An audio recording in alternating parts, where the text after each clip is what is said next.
Okay, good afternoon, everybody. And Mr. Berry, congratulations on your 21st edition. Let's jump right in, shall we? Gentlemen, thanks for taking the time to come on stage. It's a pleasure to have you. I'm going to jump right in. We have 50 minutes and we'll try to make the most of it. Starting with you at the very end, Vineet, 30 seconds, quick introduction for the few who may not know you here. All right. Good afternoon, everyone. My name is Vineet Mishra. I'm Vice President Operations for Accor, India and South Asia. I wanted to be an actor, then decided to get into hospitals, landed up in hospitality, and love it. That's all I have to say. I think this is the best industry to be in terms of passion, emotion, and love for everyone. Both who we welcome from our doors through our main porches and gates, and also from our so-called time office, which is a beautiful place. Thank you. What a lovely introduction. Thank you. You got to beat that now, Rohit. Hi, good afternoon. My name is Rohit Arora, and I'm associated with APJ Surendra Park Hotels. I guess it's my first and the last job, so it's been almost 38 years plus. So worked in different spaces, front office, sales and marketing, general management, and now I'm looking after the development of the group. Like Vineet mentioned, it's the hospitality which is like really bounced back after COVID, and things are looking quite green. And I wish all the panelists, everyone, good luck for the coming season. And having said so, the competition also is getting tough, and but also the demand is creating that competition agile. So good luck to all of us. Thank you. Thank you, Sharad. Hi, my name is Sharad Datta, and I have the privilege of heading one of the iconic properties of the Marriott portfolio and in Delhi-NCR, the JW Marriott AeroCity. I am what you may call a person who got into this industry by default. I'm sure there's a few of us here, but it's been an incredible journey for almost 3 decades now. I think the fact that I love what I do really has helped me through this journey. I've had the opportunity to work with some incredible leaders. Some of them are in this room. So I want to take this opportunity to say thank you for shaping my career in your whichever way you did. And of course, I've had the opportunity to work with iconic hotel companies, and I think what it's done is it's helped me, and I'm sure a lot of people, to become better rounded professionals, and I think more importantly, human beings. Thank you. Good afternoon. My name is Kush Kapoor. I take care of the brand Roseate Hotels and Resorts. I was very blessed and fortunate to open the brand for the company. We got 5 hotels in United Kingdom, 3 in India, and every year we plan to open 2, 3. And we are definitely not going to be in the rat race. We are definitely going to be opening all experiential hotels. We are also run the biggest ice skating ring in the country now. That's in Ambient, Small Gurgaon, 18,000 square feet. We're into cafes, co-working space, and there's a lot more when we'll discuss, we'll talk. On the personal front, I'm doing my PhD right now. I'm doing my Master of Science in Ayurveda. I'm in the final year right now. I've just completed my Shaolin Monk Temple course, and I'm going to be a yoga instructor certified soon. Thank you. Wow, I mean, that's a bit much for me. My name is Greesh, Bindra, and I've been in the hospitality business for over 4 decades. Started with food and beverage, and then moved to sales and marketing and stuff like that. Worked with a few international brands, and now I'm the executive vice president of the Suryaa in New Delhi. So one has the exposure and the mix of running international hotels as well as a standalone. Personally, I'm a sports enthusiast, and I play a lot of golf. I played golf for the country 2 years back, and I also represent FICCI. I'm the chairman of the Sports Inbound Committee, and we get in a lot of golf tours. So in terms of tourism, we're trying to expand and get golf onto the global map. So here I am, and nice to be here this afternoon. Thank you. Good afternoon, everyone. My name is Ashwini, and I really would like to thank each one of you for braving the traffic and the rains and for being here and starting the event on time. Mr. Berry, really an honor to have you with us and to host your event, the first Radisson Hotel over here. In terms of my own personal self, and since Mr. Berry mentioned about when this hotel came up, I think I want to also mention that I've worked in this hotel 24 years back, not realizing I'll ever come back to head the hotel, but this is the power of the brand, and I think being a first airport hotel, we've seen a lot of development that has happened in and around this part in the last 25 years. So really grateful to have you with us, and Meena, welcome. Please come in. Just in time. So just in time. So yeah. So really an honor to have each one of you over here with us. Thank you. Thank you. And while Meena comes on stage, please. Thank you, Meena. Just 30 seconds. A quick introduction for yourself, and then we'll jump right in. Sure. Thank you. Hi, my name is Meena Bhatia from the Meridien Hotel in New Delhi. It's about, I think, 12 kilometers from here, but I've been 2 hours in the car. And I had promised Mr. Berry that I'll be on time, but I'm sorry to disappoint you this time again. But look forward to the session. Yes. Thank you. Thank you, everyone. So let's get going. Ladies and gentlemen, while the topic for this panel is the Delhi-NCR market, we're also going to talk about a few macro issues and then rope it into Delhi-NCR. That's one. And two, I quickly wanted to set the context, if I may. As we all know, Mr. Berry spoke about it briefly as well. The industry's been on a roll. We're in a strong upcycle. One could argue we're in year 3.5 of what's been a strong recovery post-COVID. It is equally true and known well to all of us that this industry is cyclical, and that on the heels of every upcycle, there is a down cycle coming.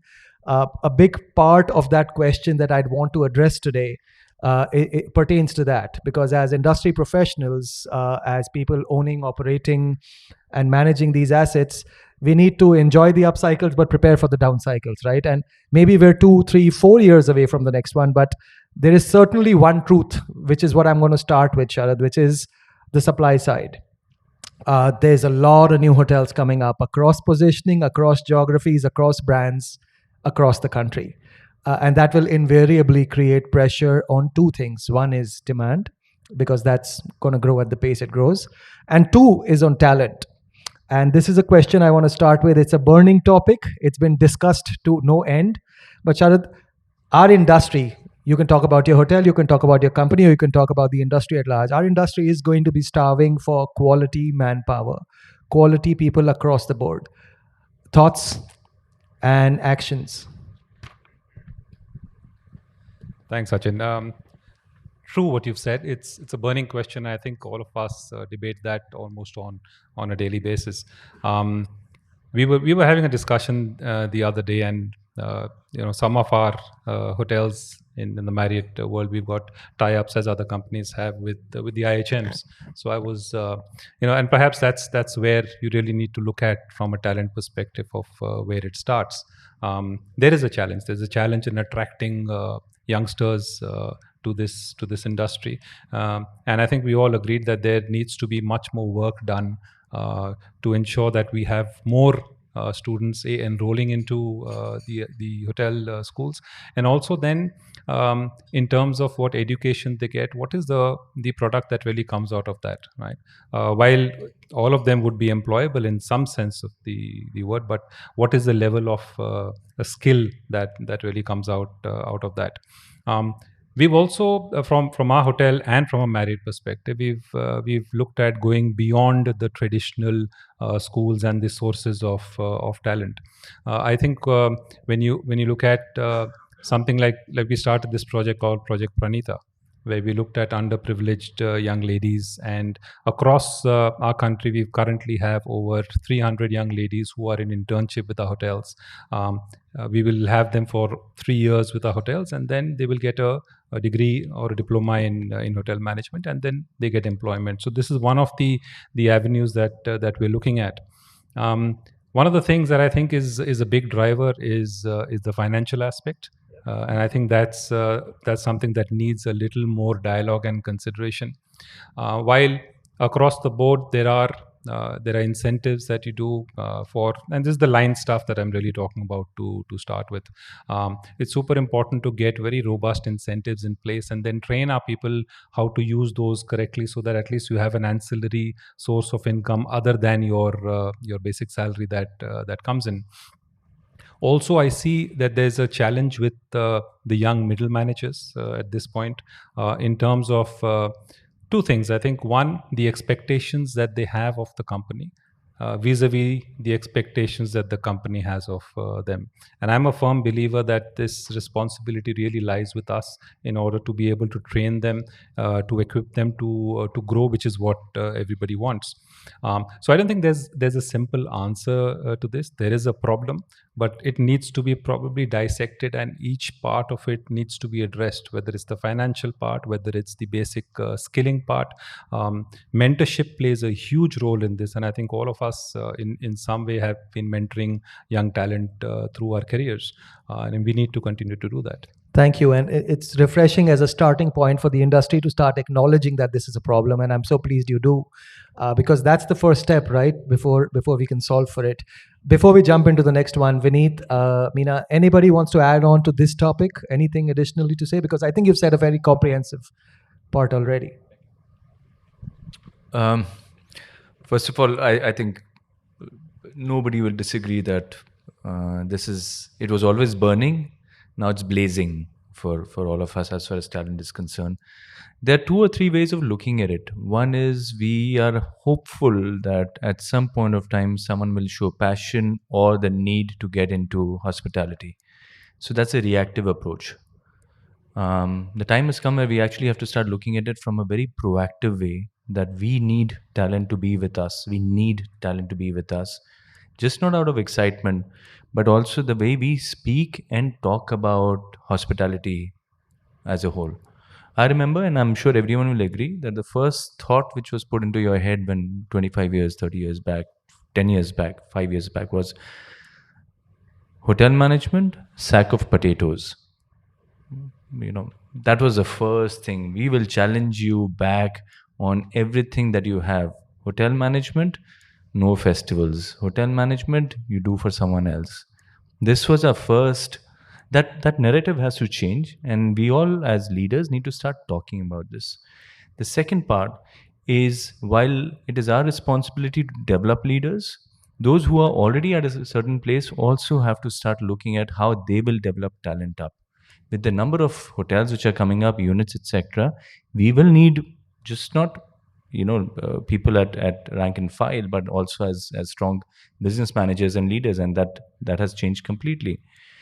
So for us at Accor, what we've done is this year, every GM has a KPI of developing 2 talents in their own hotel. They have to mentor, and it's being measured out for this year, so that we are actually producing something better for our own pipeline and also adding intellectual enhancement. The other part is when I spoke about hotel schools, etc., and Mr. Bahadur does an excellent job in this as well for years together. We are tied up, just like what Sharad mentioned, with a NGO. It's called Hope. Every year, in fact, last week we had a graduation of about 170 young kids who have come back, and this has been on since 2012. Last year we had 230. Incidentally, once people join, we almost have a close to 30% dropout ratio as well in this. But those who come in actually also have a need to find good employment, safe environments to work in, and that is how we are actually growing this. So it's a 360 for all of us, and very important that we drive this in further. Thank you. We'll move away from this topic now. Rohit, I'll come to you. Let's talk business. While I did make a comment that we're in an upcycle and most markets have been performing quite well, the one market that has taken a bit of a beating in the last 2 years is specifically North Goa, where you have 2 properties.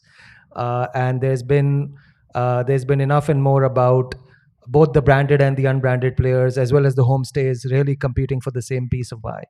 As the leader who oversees that market, in addition to North India, do you have any thoughts on that? What are you seeing as Park Hotels? The entire Goa market is down by almost 30 to 40% from last year. Having said so, the occupancies have not dropped so much. The ADR has dropped, and on top of it, after this Air India incident, they have pulled out almost all their flights, citing the thing that uh, the route is not profitable. So out of like normally 150 flights a day, now we have got only 86 flights a day in city of Goa. So which is also causing a lot of trouble in terms of price points for the air tickets. As far as the park hotels go, so we do not have a very big inventory in our both the hotels. So and they are very strategically placed. So one is a boutique hotel which is right on the beach. So it's like a beach is like on a high tide, the waves touch the boundary. So the people are preferring as a destination. The other one is the first adult hotel which we have opened in India. So these two differentiations create a lot of opportunities for us. And in terms of operations and in terms of manning also, so we shoulder each responsibility with each of the hotels. There are certain functions like in terms of marketing, in terms of procurement, they are common, but storytelling of both the hotels are different. So that is giving us an edge. Yes, in terms of revenues, it is now looking better, and I hope that coming months are going to be better than the summer months. Okay, thank you. Thank you. Meena, let's go to you, and let's come back to Delhi NCR since that's the topic for our panel. There's no argument that you operate one of Delhi's best-known hotels for the last many, many years. And I think one of the questions I wanted to just make you reminisce a bit is that over these time periods, what are some of the big changes you've seen in the Delhi market, Delhi hotel market, of course, positive or negative, that you think have altered the way the market behaves? So Delhi being the capital city, and we are sitting in the seat of power. So we have seen many changes in the last 3 decades of different nature. I think when we started, it was just Delhi and a few hotels.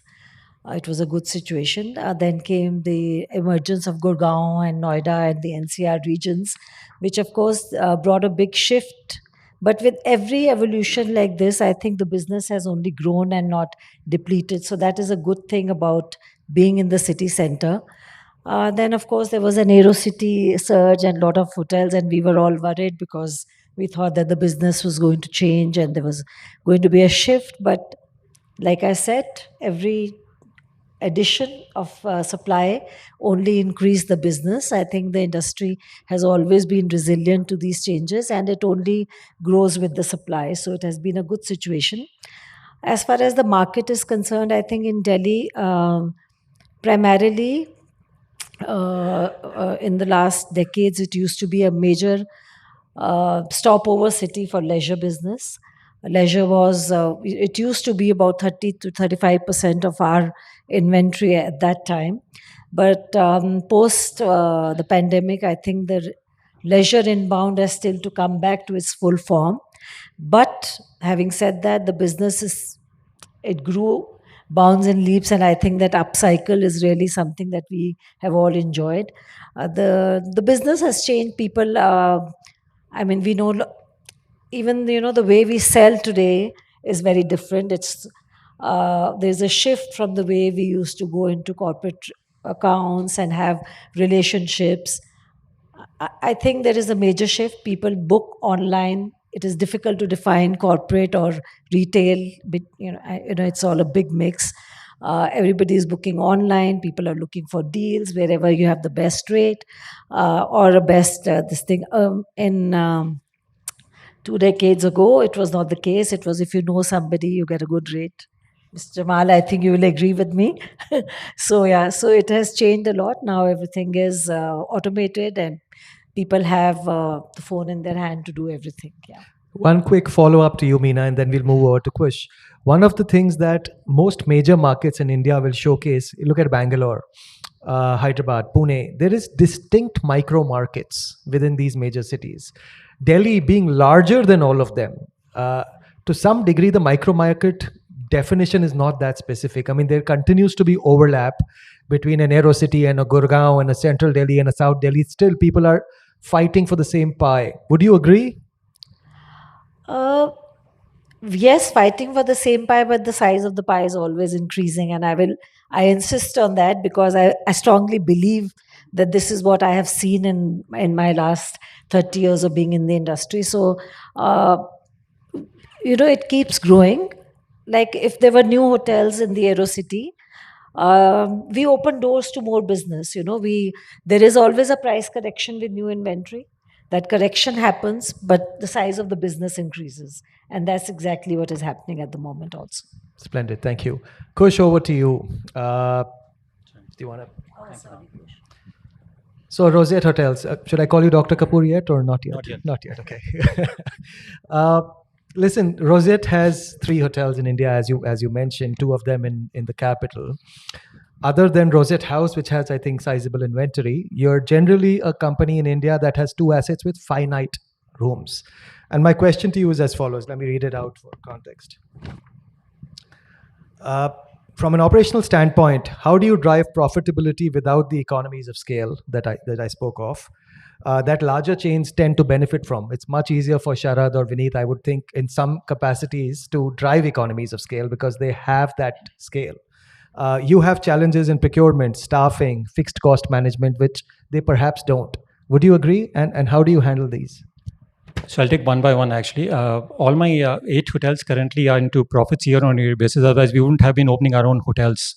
Yes, we are also now getting into the management because we're getting decent proposals from the owner. So that's part one. Second, Manning, I'll take probably 30 seconds, how we kind of overcame the Manning issue. And we had major challenges like all other brands. 2 years back, last year, Jan, I got all my contractual employees into the ballroom and I locked the ballroom. And I asked them, how many of you stay in Mahipalpur and you've come from outstation? And I had almost about 100 plus of them, security guards, KSD, housekeeping people, and everybody on that part. I said, next question was, how many of you have 18 years and above kid? So either a boy or a girl who's staying in Mahipalpur along with you or nearby. So I got about like 80 plus of them. I said, can you get all of them out here who are non-employed? I got all of them, and I still remember, along with my HR, I locked the ballroom. I was in the ballroom for 3 full days. And I was explaining these kids, because I realized the security guard, because of the Delhi wages, they were earning 25,000 rupees in hand. If there's a family of 4 people, by the end of the month, the guy was only saving about 500 or 1,000 rupees in the pocket. Because both the kids are non-earning, right? Either they're on mobile, TV, there's no TV, so otherwise they're going out of the house. I said, I'm going to double your salary from the very first month. The only thing you're going to do is going to work in the ballroom because I get casuals from outside, like most of the hotels are forced to do that. And I explained them the work. 60 families, the kids agreed. I took 3 months, got the trainers from outside, including my Bird Academy. So we went them through the English training course for 3 months. I paid for their entire thing. Along with that, I got them into personality development training course also. We paid for the entire thing. 3 months down the line, they're working with me. So I have 60 plus families of my own security guards, contractual employees, gardeners, KST supervisors, everybody out there who are working in my hotels right now. The salary from 25,000 rupees doubled up to 50,000 rupees in the same family. The plus factor, the father and the son cannot do anything because they're working, both are working in my brand. Second, the loyalty factor, I would not say even double, it has gone 10 times higher on that part. Third, the kid now, after that English training course of the personality, is going further ahead because I've spent only a very short period of 26 years in the industry. My financial controllers in the hotel take every week 1 session on helping these kids to pass their maths exam. My IT head takes the sessions, online sessions or the offline sessions in the hotel to help them work through the word process, Micropoint. And now my IT head is actually helping them with the chat GPT, and we'll be, in about 2 months' time, we'll have our own Roseate chat GPT launched in the market. This is only for the Roseate. Anybody who wants to know anything, everything is all part of that. And few of the kids of the contractual employees are part of this R&D, what we're doing right now. So that's putting it the manpower. Thank you. That was a breath of fresh air. Glad to hear that. I just wanted to make sure. Sorry. Mr. Bindra, over to you. You know, as a senior leader in the industry, and you've again with one of the better known hotels of Delhi for the longest time, it's no doubt you probably have to fight the challenge of not being a chain scale hotel. Yes, Suryaa has its own reputation, but it's an independent. And how do you scale that challenge of not being part of the international change process? I mean, distribution, brand recall, attraction of talent. These are some of the things that the brand actually brings to the table. And surely these are challenges that you may have to battle. Well, you know, you flip the coin. Now, the way I look at it, there are two verticals here. There's a franchise and there's a managed property. Now, for example, a franchise hotel only has the brand, and it's not like a managed hotel. Managed hotel is run typically from the brand standards, the SOPs of the parent company. And that's this. You can call it a thin line or you can call it a broad line. There's a lot of difference between that. The same way, when I run an independent hotel, at one time we used to be a Crown Plaza. Suryaa was a Crown Plaza many moons ago. So I've fortunately had the thing of working for 22 years with an international brand. I worked with ITC, I worked with Taj, and I joined, my first tenure here was when the Suryaa was the Crown Plaza. So for me, I think leadership is very important.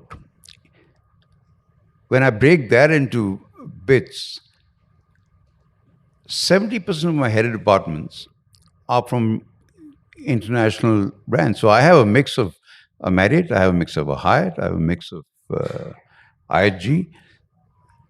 So I have more brains than I have everyone there who are running the hotel. That's my leadership team. So we mix and match. At the same time, I think what is very important is, like I always say that, there are two kinds of customers. One is the external customer, your guest, and one is your internal customer, who are your people, resources. They are equally important like your guests. So you have to give them a personal touch. I actually run the hotel. I've divided the hotel into houses, like we used to go back in school. And we have inter-house events. And everyone is so involved. So I agree that it's not the easiest thing, because after a few years, people say that we want to leave and we want to go and work with a brand. And I always encourage them. I said, okay, go ahead, no problem. And then the best thing is, after a few years, they come back.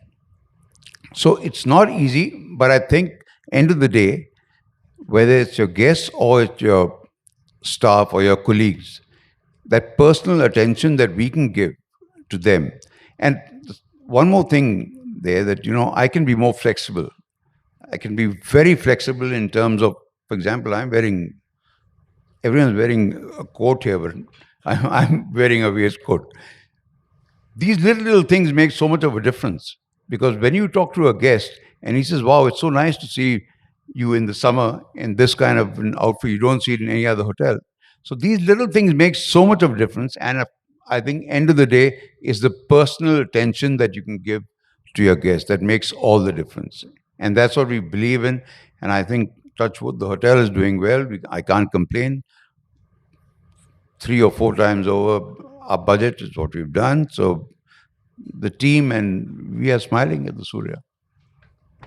Thank you. Ashwini, let's get to you.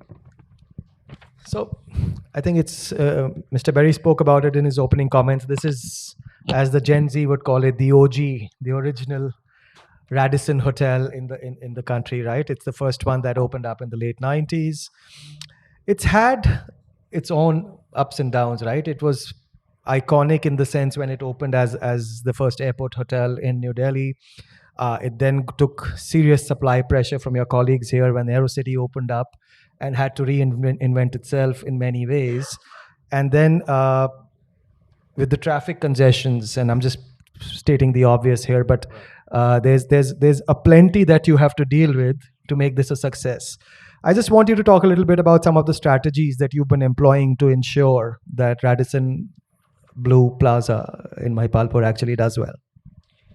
So yes, Achin, yes, we've had when we actually opened up. So like I mentioned, we were the first private airport hotel in India, and I guess for the next 10, 11 years, people were still understanding this market. It took its time for it to ramp up. We had some great F&B outlets, which it was an F&B destination when it opened up with multiple outlets, but some being very innovative. The first sports bar was here. The first kebab factory, which was again a new concept, was here. New York Cafe was a fun cafe, and yes, so that attracted a lot of guests and a lot of people to come and see it. As it happens in every business, like you mentioned, everything that goes up has to come down. Yes, it came down, and with AeroCity coming up in 2014 till about I think 17 and 18, we were under a lot of pressure. So in 2018, when we kind of reinvented and we saw what to do, and the only thing I could realize was to compete with this competition. The only thing that was in our favor was our team and our guests. So what we did was that we heard what our guests have to say, and we heard what the teams have to say, and all we did was iron them out and ensure that we could invest in our teams to take care of our guests. So we heard what our guests said, we heard what our team said, and we just worked it out so that our teams are engaged to take care of the guests. We had repeat guests coming and back. The second thing we did was that while everything was new over here, we capitalized on our old world charm, and we kind of leveraged on it by saying it's a nice, great old world charm hotel which people wanted to come and see and still be over there. Radisson Hotel Group brand, since I've worked with the brand earlier, I think that we employ some of the best practices and the global systems that we had, and even though it was a franchise hotel, we worked on it like a managed hotel to ensure that we leveraged on the brand, and the brand came in full depth outside, and as always gave us the entire help and support for us to be able to come back really quick. And last but not the least, our ownership, I think, who always trusted what the team was doing and invested heavily on us to ensure that we are able to retain. So despite all the adversities that we still have or we had, we've been able to stay ahead of the game and continue evolving from where we are. Thank you. Thank you. Okay, everyone, we have 15 minutes to go, and I'm going to request shorter answers from here on so I can fill in more questions for all of you. So Sharad, quickly over to you. It's known well that JW is a large format hotel with a diverse clientele. I have two questions for you, and if I know the answer to the first, I know the second one is going to follow. Which is your favorite segment? Which is your most popular one that you do the most business with, and why?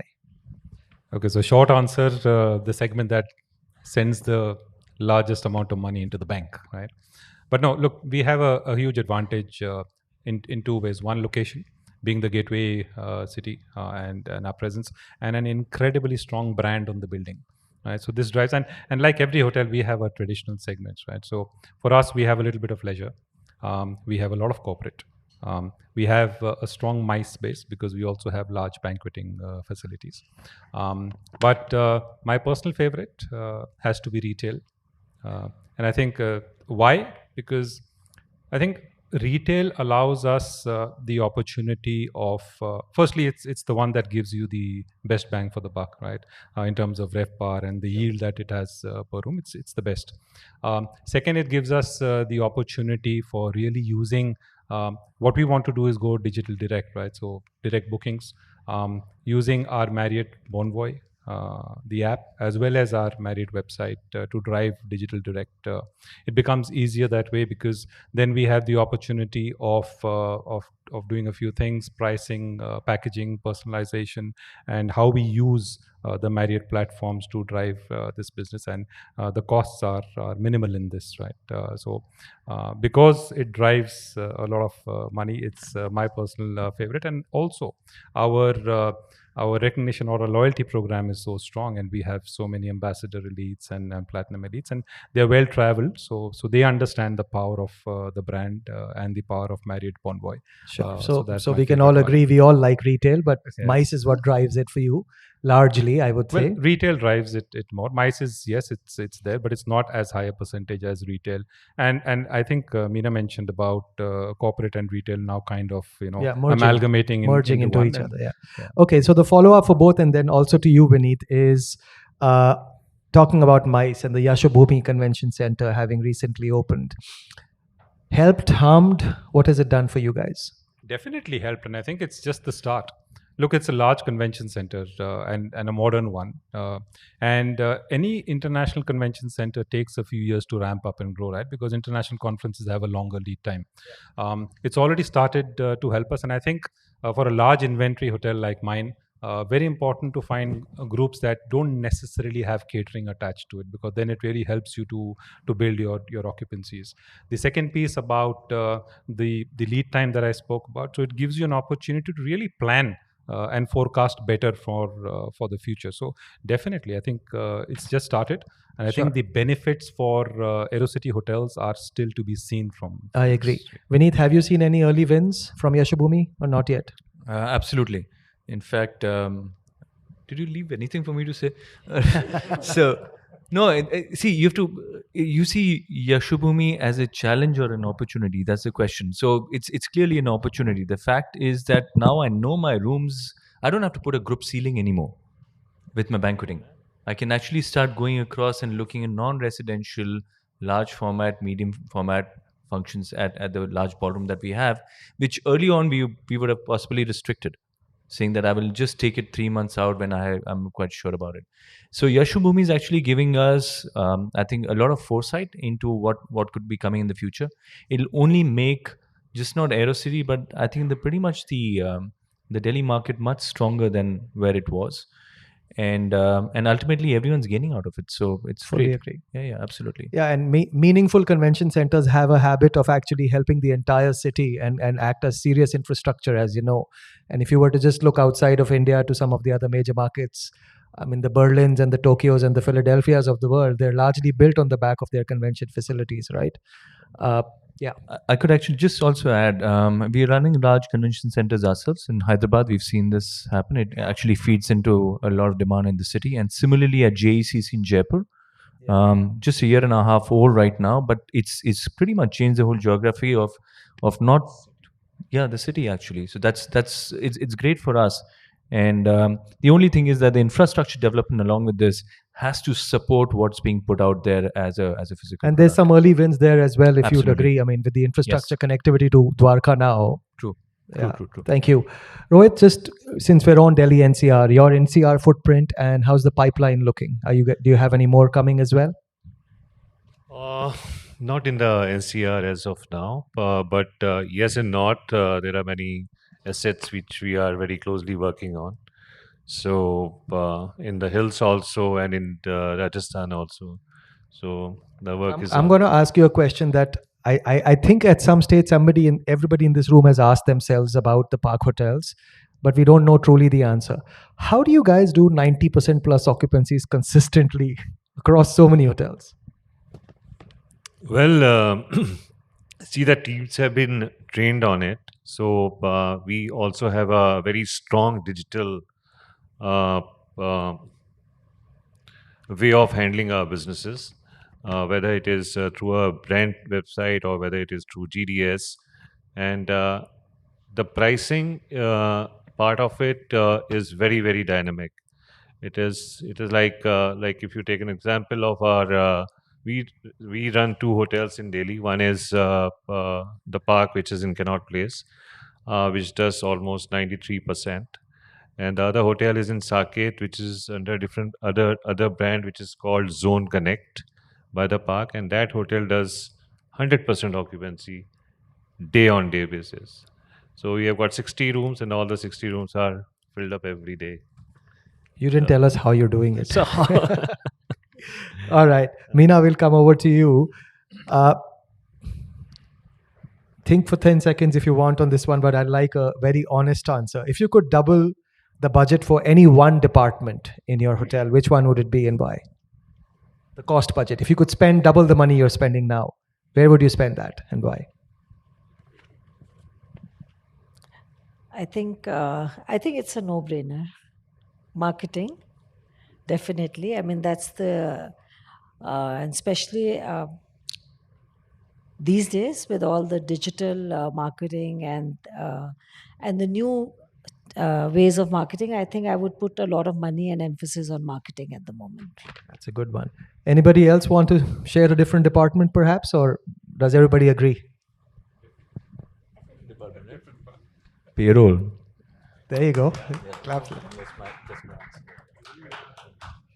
Yeah, I just don't know if your owners are going to like I'm probably get fired for it, but the but yeah. 16% payroll going to Yes, 32%. Suddenly that would be It'll interesting. get there eventually. Achin. Yeah, you're absolutely right. It will. Okay, Kush, how much of your top line across your portfolio contributions come from non-room revenue streams like wellness or food and beverage, etc.? Sorry, so I'll keep percentage aside. If I could just stress on the other thing.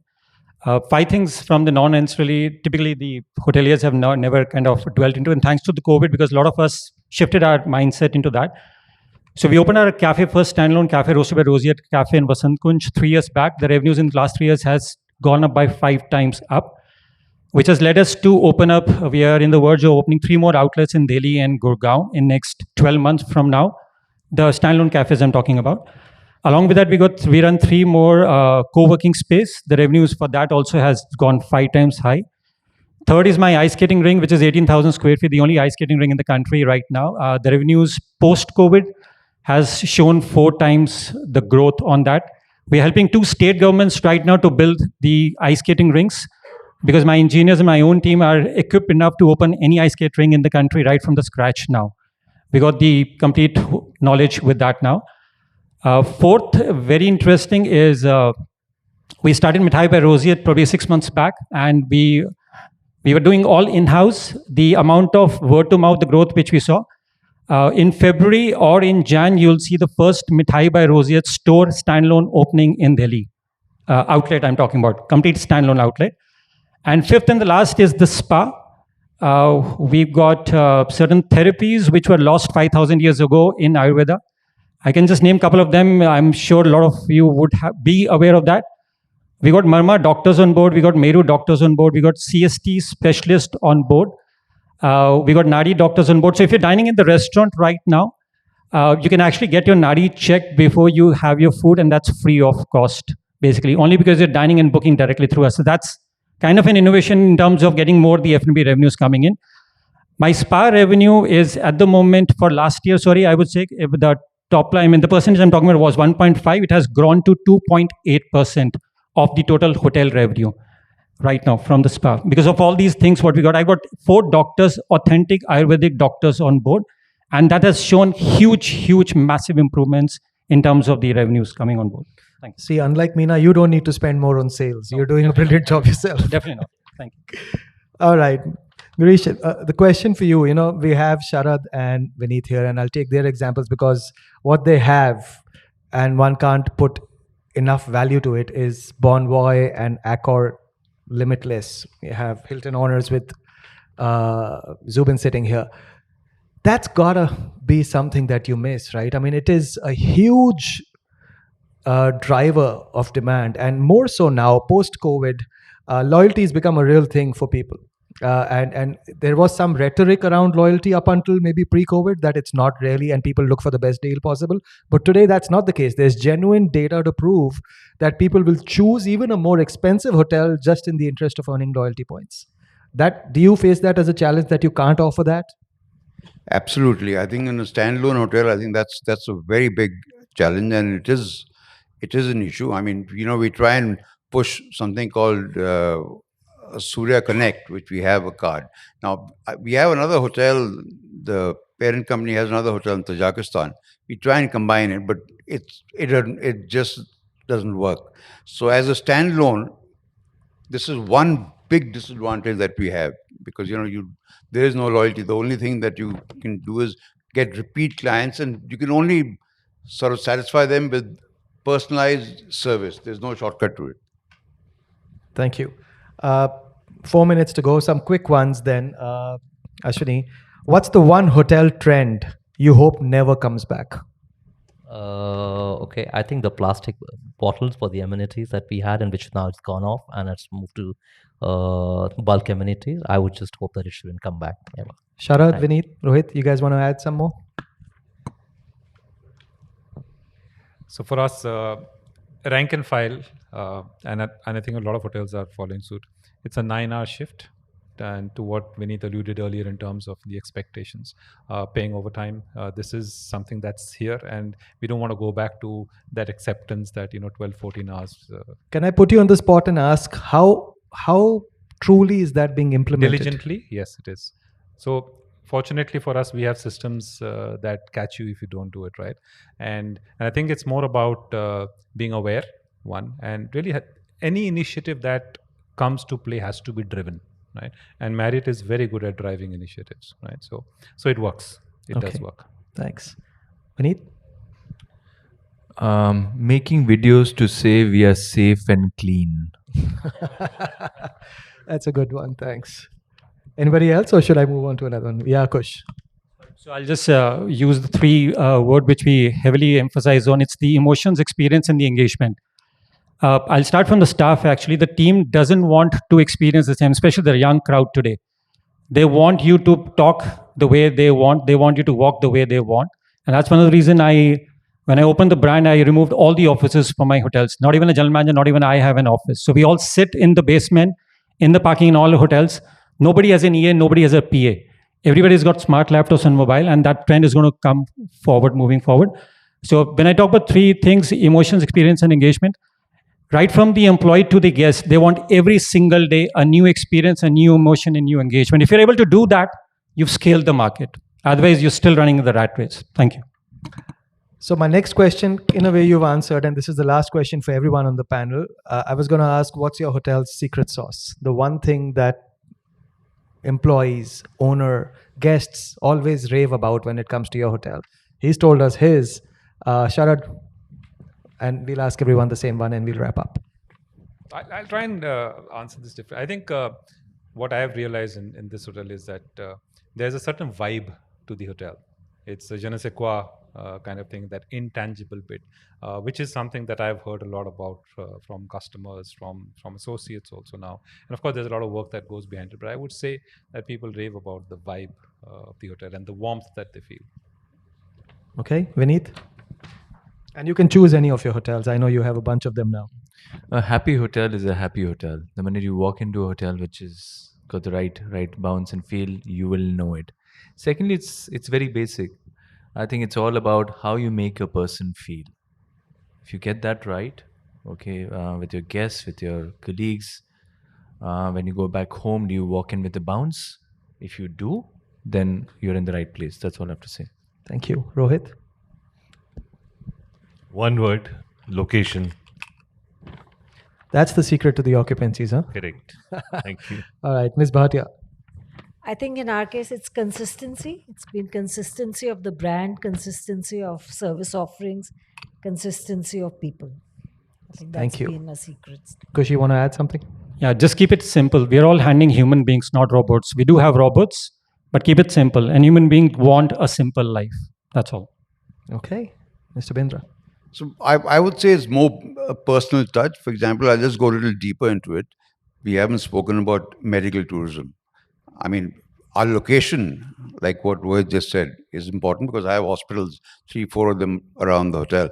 We are the only hotel in Delhi-NCR that has 7 disabled rooms. And I'd done this planning in 2005 when I used to be there, when it was the Crown Plaza. I'd spoken to the chairman. And today, we go a step further. We have tie-ups with Apollo, and with every disabled room, I have an interconnecting room. The length of stay of the guest there is anything from 3 weeks to 3 months, depending on what surgery is here. People from UK, Middle East are all flying into Delhi for surgeries because there's a 9-month waiting, and here you can get it done. My chef actually talks to the dietitian at the hospital and gets an order what is the actual diet to be given to the patient. So these are little things that make so much of a difference. And this is a big piece of business that we have at the hotel. Okay, we're almost out of time. Ashwini, really quick. Yeah, so it's just, I think, respect and trust our employees, I think, and our employees speak a lot about that, you know, if we get respect and if we get the trust over here, we get happy guests back over here. That's it. Got it. Meena, gentlemen, thanks so much for sharing your thoughts. And I hope all of you found some value in it. Thank you.